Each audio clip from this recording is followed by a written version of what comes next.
uomo che chiedeva tantissimo a se stesso. Un leader dentro e fuori. E Luca da questo punto di vista è stato il numero uno in assoluto davvero.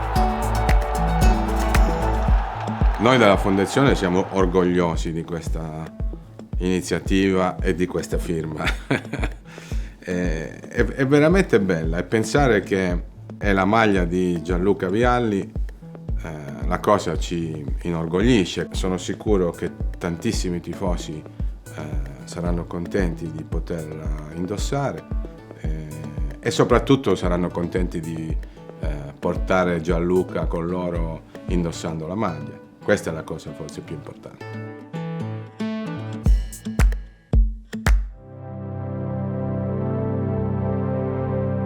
Ho avuto la fortuna, il piacere, l'onore di giocare con grandissimi fuoriclasse, ma come leader, come Gianluca, onestamente non ho mai conosciuto nessuno.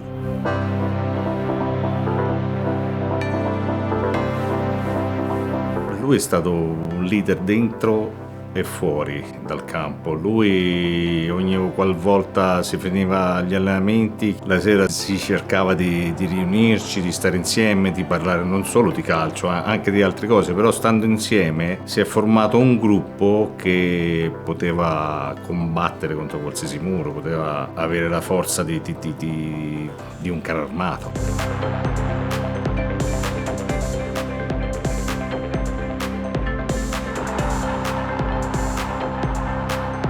Tornavamo magari da alcune trasferte verso le 2, le 3 del mattino, magari quando giocavamo in Coppa, e lui diceva: ragazzi, andiamo a casa mia, facciamo uno spaghetto e poi ce ne andiamo a dormire.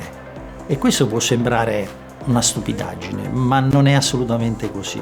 Questa sua capacità comunque di tenere il gruppo sempre unito è stato di insegnamento, ed è stato quello che ha fatto anche la differenza per quello che è stato l'amore che abbiamo provato nei confronti del nostro capitano.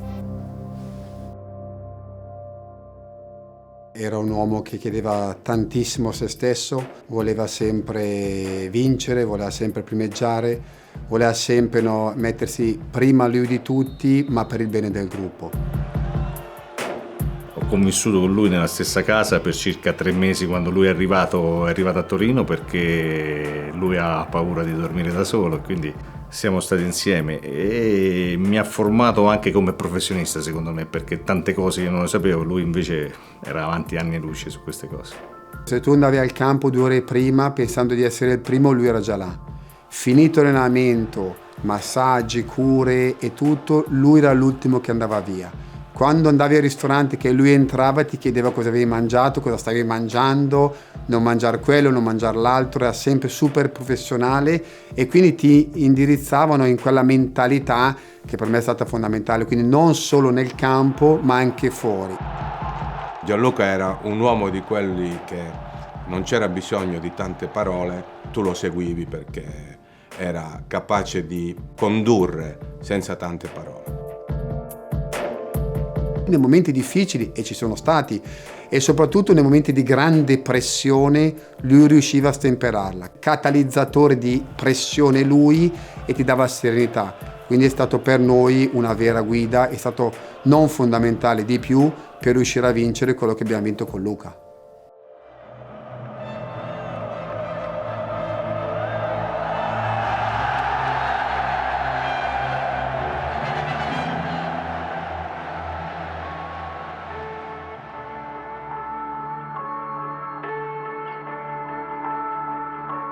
A un certo punto cominciò a scrivere delle poesie in rima baciata in occasione di eventi particolari, e questa ve la vorrei leggere perché me la dedicò proprio al mio primo anno alla Juventus, e quindi ve la voglio leggere perché secondo me è molto bella e fa capire qual era lo spirito di quella squadra.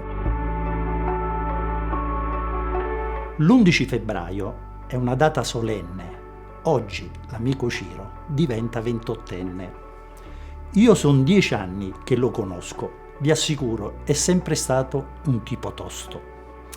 Alla Juve l'ha voluto mister Marcello, padre e figlio insieme in campo. Sai che bello? Il suo hobby è raccontar noiose barzellette. Noi ridiamo per non tirargli le forchette.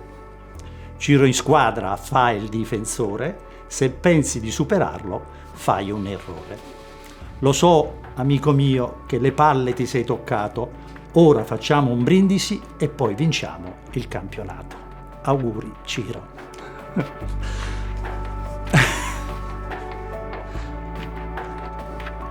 Bellissimo. Gianluca e io abbiamo avuto un rapporto straordinario perché non c'era momento dove non si ridesse. Gianluca trovava sempre la maniera di sdrammatizzare, sempre. Io ho imparato tantissimo da Gianluca. Quando purtroppo ci siamo trovati a dover parlare dell'assenza di Gianluca, allora io ho coniato il motto: Gianluca non si commemora ma si festeggia, no? Intristire i momenti dove si parla di Gianluca è sbagliato per come era lui, per come ha vissuto la sua vita, e noi dobbiamo continuare a fare così. Non so, magari qualcuno non sarà d'accordo, ma me ne frego, io continuo a dire che Gianluca si festeggia.